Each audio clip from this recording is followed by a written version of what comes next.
बात है, क्या बात है।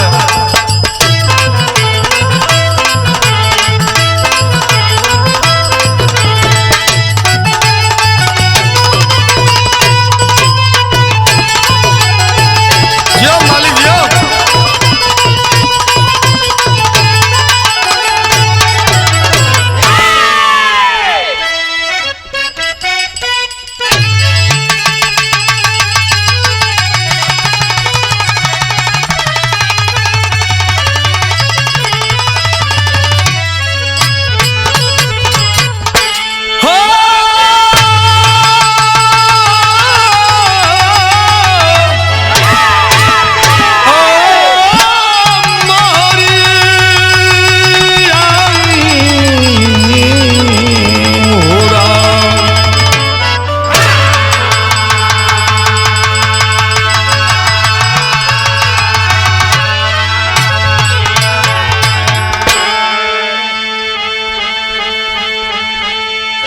झुक गया सर शर्म से जमी आसमां का, दे रही बद्दुआ भरती दिशाएं।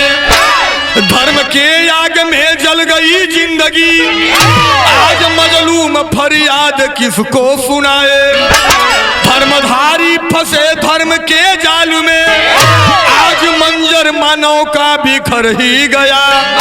आकली काल मन में समाहित हुआ, आज बहराइच में गोली चल ही गया।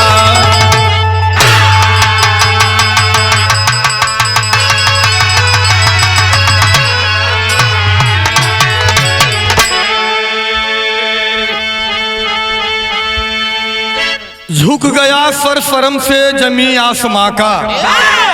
यह धर्म के ठेकेदारों ने कैसी कैसी नीति हिंदुस्तान में खेल रहे हैं कि हम भाईचारे होकर के भी एक दूसरे से दूरी बनाते हुए चले जा रहे हैं। हमारे कवि जी बहुत सुंदर भाव गजल में लिखलो ना भैया, कैसे हो।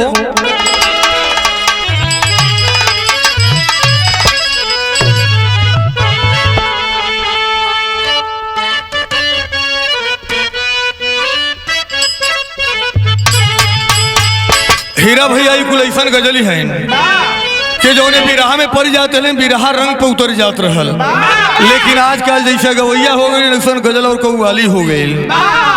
लेकिन गुरुजी रामदेव जी गाँव कैसे कि ऐ मुसाफिर भटकता है क्यों दर बदर।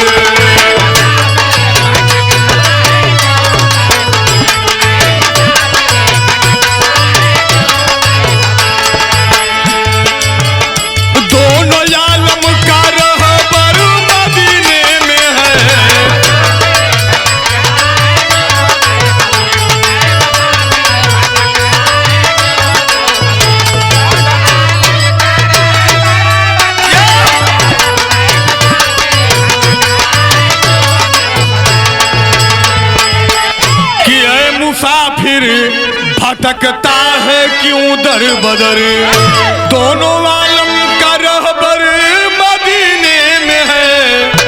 यह मुसाफिर भटकता है क्यों दर बदर। लेकिन कवि जी लिखलन दुर्गा माता के आंखों में आंसू भरा।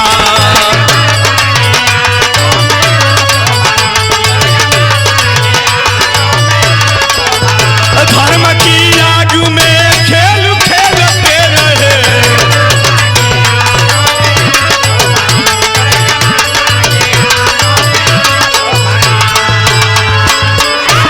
कि दुर्गा माता के आंखों में आंसू भरा। धर्म की आग में खेल खेलते रहे, चाहे हिंदू हो या हो मुसलमान।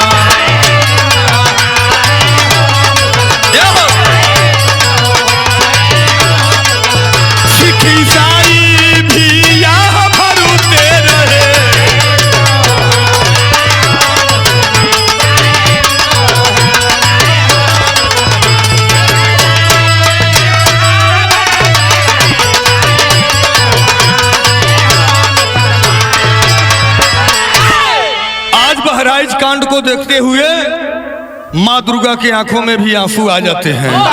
लेकिन कैसे नजम से हो भैया?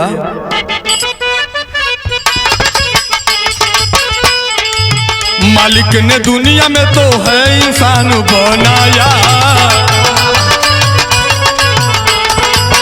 धर्म के ठेकेदार धर्म को है अलगाया। सैयद सलार गाजी की पावन नगरिया हो, मूर्ति स्थापना की हो गई तैयारिया हो। जला के दीप 9 दिन दुर्गा पूजा नवा कैले, 10वां दिन 10 कंधर बाबू बधनवा भैले। नवरात्र 10वां दिन भक्तों की भीड़ भारी है, मूर्ति विसर्जन की कर रहे तैयारी है।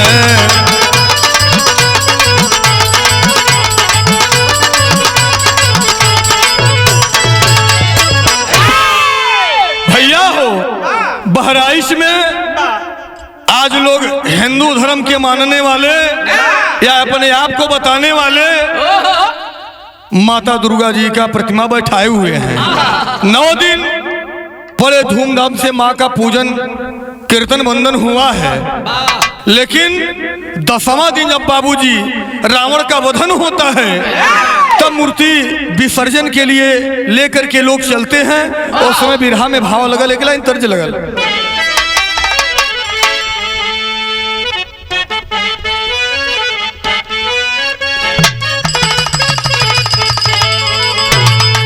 गुरुजी गाँव की गज भर के गुजरिया गजब कर हो।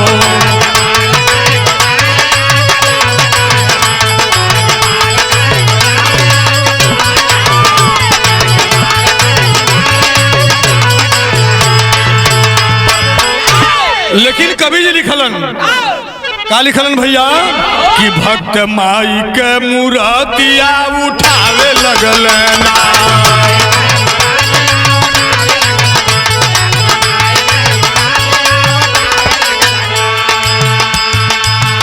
झूमत रंग अबीर बरसावे लगल ना हो, भक्त माई के मूर्तिया उठावे लगल ना।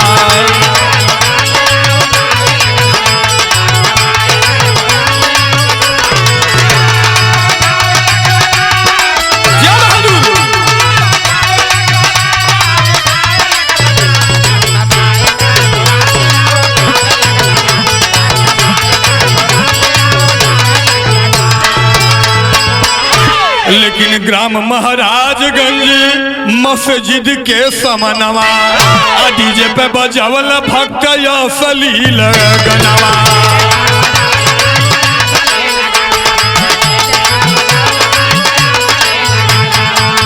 भाई अब्दुल हमीद समझावे लगल ना हो, भक्त माई के मूर्तिया उठावे लगल ना।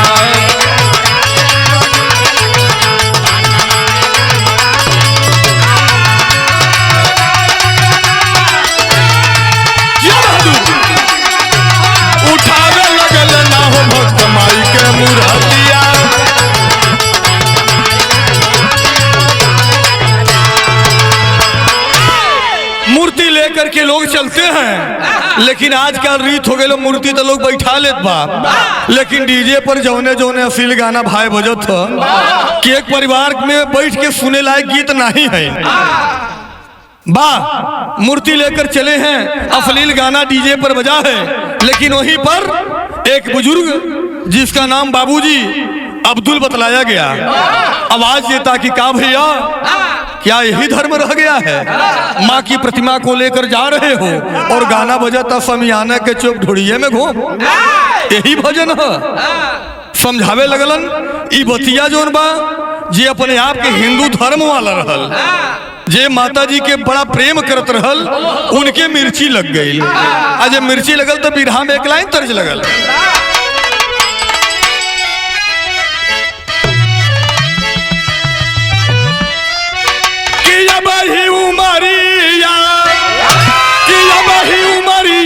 छोटी गोरिया, अरे हो छोटी गोरिया रे कोहे रंगले बारू लाल लाल ओठ गोरिया।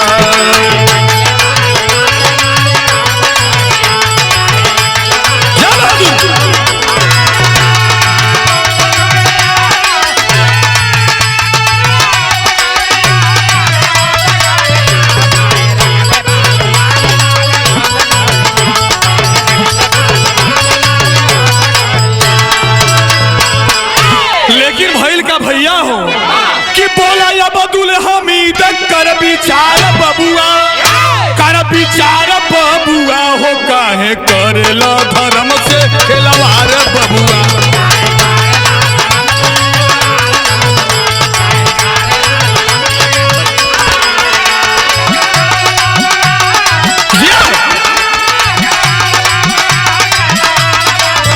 काहे करेला धर्म से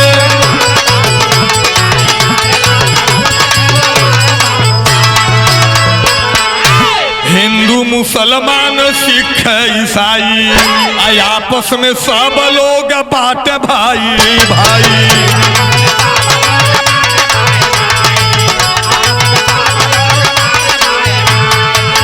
खाली अलग अलग बात त्योहार बबुआ हो कह करेला धर्म से खिलवाड़ बबुआ।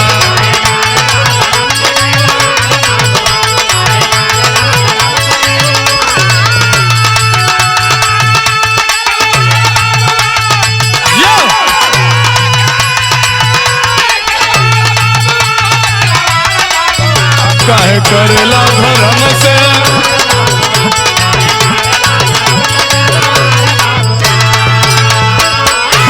आवाज दिए बूढ़े चाचा, कैसी हरकत आप लोग कर रहे हो? कोई माँ के गर्भ से बाबूजी, ना कोई हिंदू होता है ना कोई मुसलमान होता है। क्या मुसलमान अपनी माँ के गोद में से चुंगी कटवा करके आते हैं? क्या हिंदू माँ के गर्भ में से बाबूजी चुरकी बढ़ा करके आता है? यहाँ तो बैठे धर्म के ठेकेदार लोग मिलकर के बाबूजी हमें और आपको बांट रहे हैं। और जब जब चुनाव आता है, अब तो चुनाव से भी डर लगने लगी है बाबूजी। लेकिन भैल का भैया हो तर्ज बदल गए।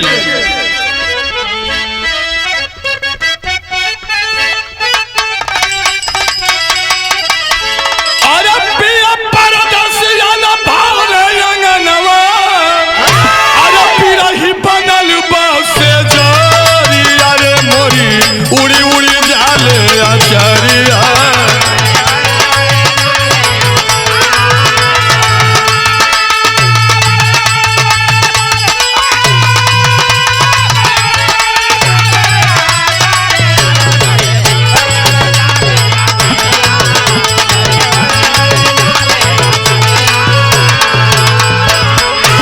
लेकिन कभी लिखल लंठन के चाहे गीता चाहे कुरान के दोनों आप पढ़ाएंगे, लेकिन बात वही करेंगे। भाव लगल अरे गीता कुरान चाहे क्या दोनों पढ़ाइबा, अरे गदहन के होई नाही ज्ञानवा बनल भाई भाई के दुश्मनवा।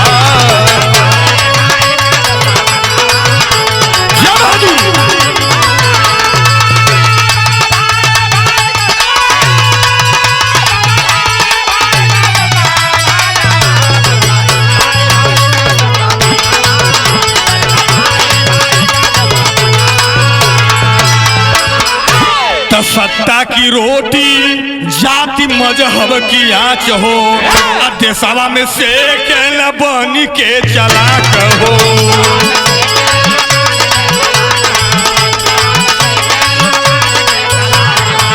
तो भाई का हत्या जब भाई करेगा, कवनो कहीं ना ईमानवा बनला भाई भाई का दुश्मनवा।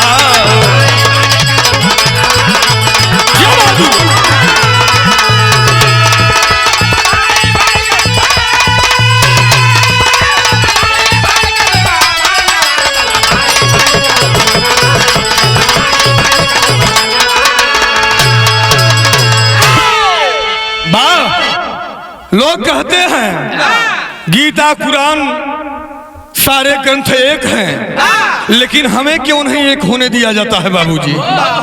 आज जाति और धर्म के आंच में जो रोटी सेकी जा रही है, अगर हम और आप हिंदू हो चाहे मुसलमान हो चाहे सिख हो चाहे ईसाई हो, इस बात को अगर गौर से नहीं मंथन किए तो हमारी कत्ल भरे समाज के लोगों के बीच में हो जाएगी।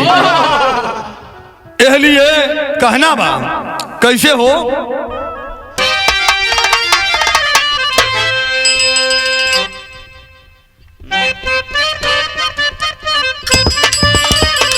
बाबा, लेकिन अब्दुल की एक ही बात पर कि एक ऐसा गाना बजा कर जा रहे हो, मिर्ची लगी है तो भाव लगल, गोरिया दिन भर कई के कटिया, गोरिया दिन भर कई के कटिया, ले लिन सझिया के सिलवतिया, पीसन नाम सालना।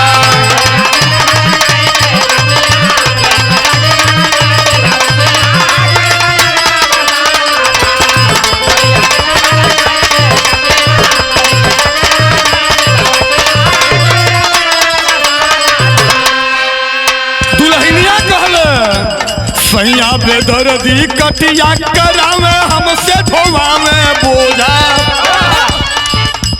रतिया के फुसिला के बोलावे रहेलू गोरिया सोझा। सैया माने नहीं कहनवा, रजऊ माने नहीं कहनवा, होल साल साल ललनवा, चेहरा उतरल जालाना।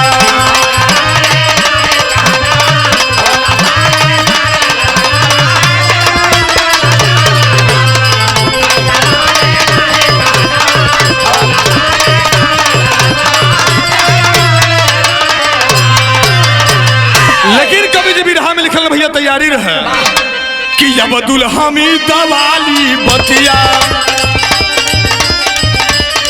अब दुल्हा में दवाली बतिया, छदल राम भगत के छतिया, भारी भैलिया फतिया ना।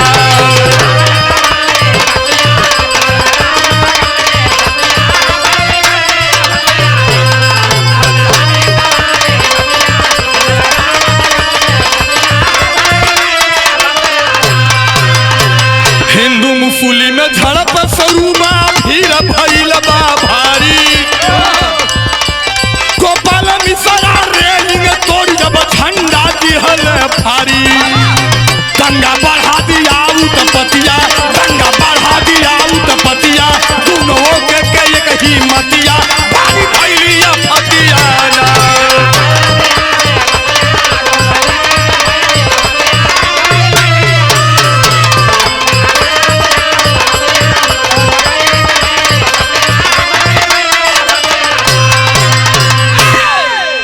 इतना ही बाबूजी देर हुई थी, गोपाल मिश्रा नामक एक लड़का तुरंत मुस्लिम घर के ऊपर चढ़ जाता है। उसी दिन बाबूजी प्रमाण मिला पेपर से, मोहम्मद साहब जी का जन्मदिन था और चढ़ा, रेलिंग तोड़ दिया। रेलिंग तोड़ने के बाद बाबूजी भगवा लहरा करके जय श्री राम का नारा लगाया। हम अपने हिंदू भाई से पूछना चाहते हैं, क्या यही हमारा धर्म है? यही मुझे शिक्षा देता है कि हम किसी के दरवाजे पर चढ़ करके बाबूजी झंडा को फाड़ दें, किसी के इज्जत को लूट लें? क्या यही हमारा धर्म बतलाता है? हम भी हिंदू हैं, लेकिन हिंदू का धर्म यह नहीं होता है। हिंदू का धर्म सत्य की रक्षा करना होता है। यही हमें गीता और रामायण वेद पुराण बताते हैं। लेकिन तुमने तो एक परिवार के घर पर चढ़ करके बाबूजी झंडा लहराया, रेलिंग को तोड़ा और राम का नारा लगाया। बताओ ये हमारे हिंदुस्तान की कैसी हालत है? का हीरा भैया केहू के घरे केहू चढ़ी जाई तो बताओ केहू से बर्दाश्त होई हो? भाव लगल भैया तेरी के लाइन से।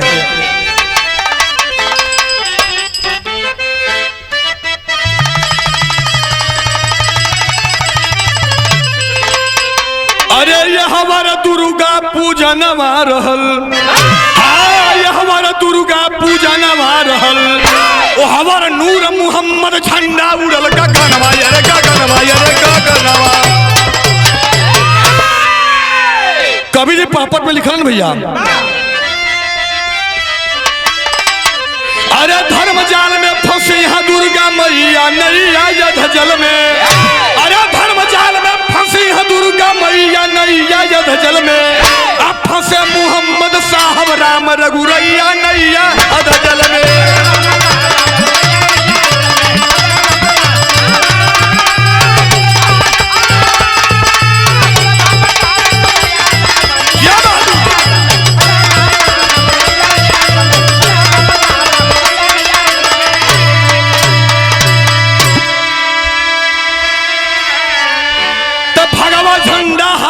डंडा जय श्री राम का नारा हो, अरिंकू खुफरीद मोहम्मद तब तुरंत है गोली मारा हो, अरे मूर्ति तोड़ा मुसलमान तब भैया नैया यदबल में, अब बरसत बोला कोई नहीं रोकवैया नैया यदबल में।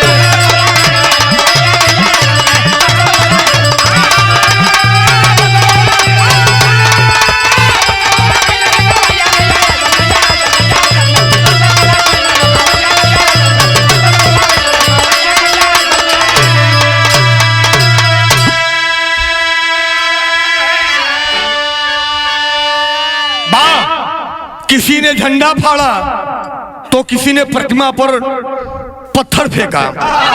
क्या हमारे हिंदुस्तान में और हमारे हिंदुस्तान में रहने वाले जितने भी लोग हैं, चाहे सिख हो, चाहे मुस्लिम हो, चाहे हिंदू हो या ईसाई हो, क्या हम मालिक के बंदे एक होकर के नहीं रह सकते हैं?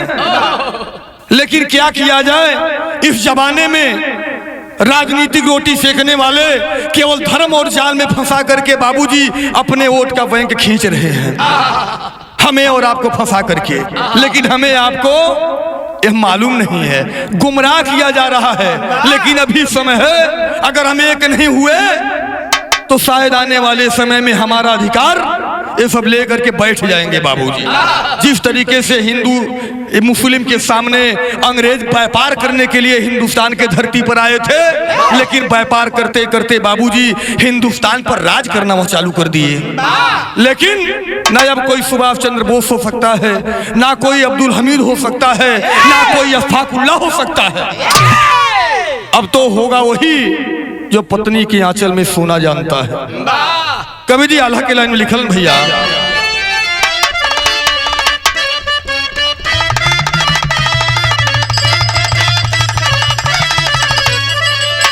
कि जौन देशवा के सब करेला पूजनिया ये भैया, जौन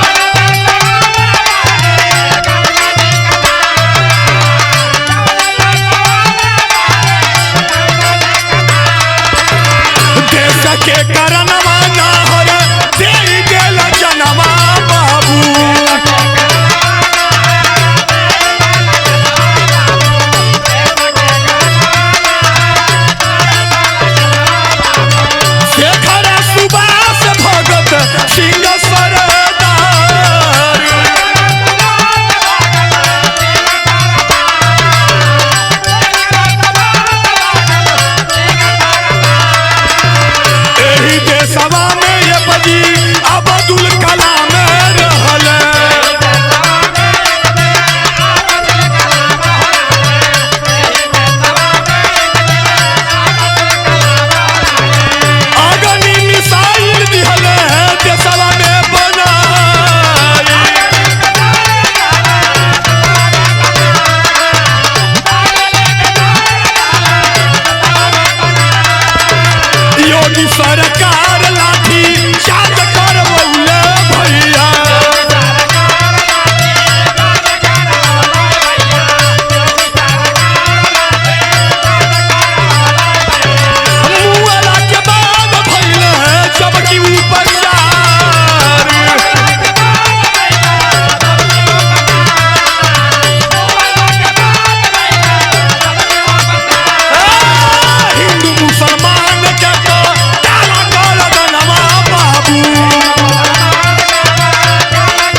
पर बाबूजी, जहां गंगा जी की धार बहती है, जहां आठों याम भगवान का नाम स्मरण होता है, आज उसी देश में हमें धर्म और माया जाल के चक्कर में फंसा करके मारा जा रहा है। क्या हमारी हिंदुस्तान में एक ही नीत है कि गलती हुई उसके परिवार पर बुलडोजर चलवा दिया जाए? नहीं, हमारे धर्म और अहिंसा के पुजारी बताने वाले कभी मानव बन करके जरा दिखला दो हमें। कभी जी लिखलन हिंदुस्तान में रहने वाला वो भी तो मुसलमान था, जब लड़ाई लगी तो हमारे हिंदुस्तान में कोई मिसाइल नहीं थी, कोई परमाणु शक्ति नहीं था, लेकिन बाहर APJ अब्दुल कलाम साहब आपने अग्नि मिसाइल बना करके दिया, परमाणु शक्ति से हमारा देश आप संपन्न किए। क्या हमारे देश के वो नागरिक नहीं थे? अब्दुल हमीद अमेरिका जैसन बाबूजी देशन से पैटर्न टंक को अपने दम और अपने हिम्मत के बदौलत 5-7 पैटर्न टंक को तोड़े थे। क्या वो हमारे हिंदुस्तान के मुसलमान नहीं थे? अस्तगफुरुल्लाह, अपने देश के लिए बाबूजी फांसी के फंदे को सावन का झूला समझ करके चूम लिया। क्या वो हमारे हिंदुस्तान का मुसलमान नहीं था? अरे अधर्म की लड़ाई खत्म करो, नहीं तो अनर्थ हो जाएगा और ये सृष्टि तहस और नहस हो जाएगी। आखिरी भाव लगल खड़ी से।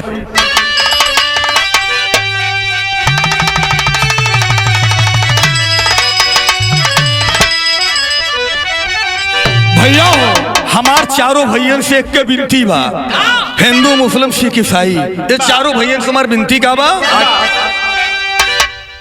अरे खून के प्यासा बनी हा भाई भाई जिगरी, कैसे देश का तिरंगाई गगन में लहरी।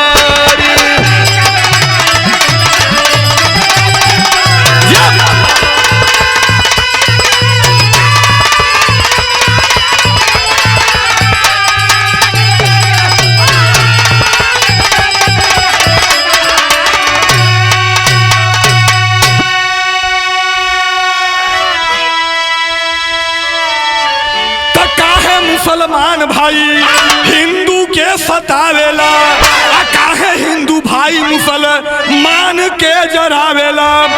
अरे भगत अस्तगफुरुल्लाह के वतनवा जली, कैसे देश के तिरंगा ही गगन में लहरी।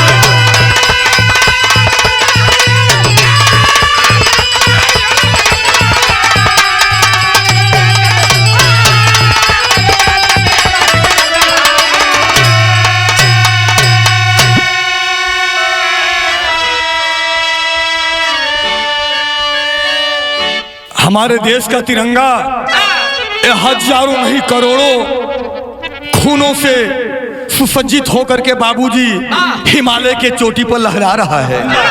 आखिरी भाव, गुरु बिहारी गुरु गणेश जी डूब गए हैं गम से, अरे स्वर्ग गए चंद्रिका कवि के आंसू बह कलम से। अरे यह हमारा दुर्गा पूजन रहल, सुभाष राम बचन के नया नया तरनवा, ये हमारे दुर्गा पूजन